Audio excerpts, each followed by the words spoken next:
Замислите како би изгледала одлука на Комисијата за уставни прашања, која брои 17 члена, 8 да гласаат за.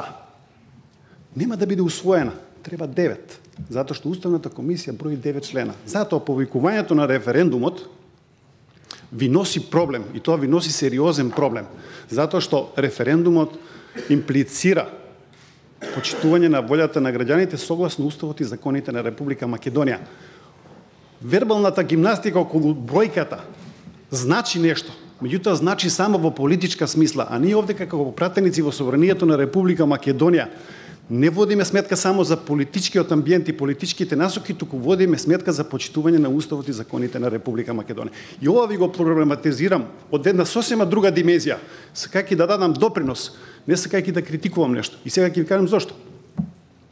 Ако следите излагањето на господинот Десковски, кој вели дека референдумот како таков е еден од двата кумулативни услова, иако се предвидени првиот услов е референдумот, а вториот промена на Уставот на Република Македонија, за да Грција може да ја ратификува спогодбата во грчкиот парламент.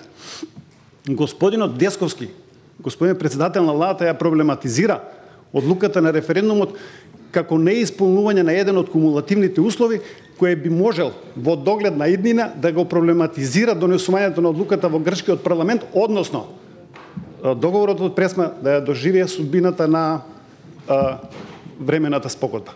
Од тој аспект, господин председател на владата, наместо да се повикувате на референдумот, ја мислам дека би била, ова го сметам како предлог за размислување, значи нормално овде сите да дадеме допринос, може би треба да се размислува собранието на Република Македонија, кој веќе длабоко е навлезено во овој процес, да иницира донесување на одлука на собранието на Република Македонија, која референдумот ќе го стави надвор од сила.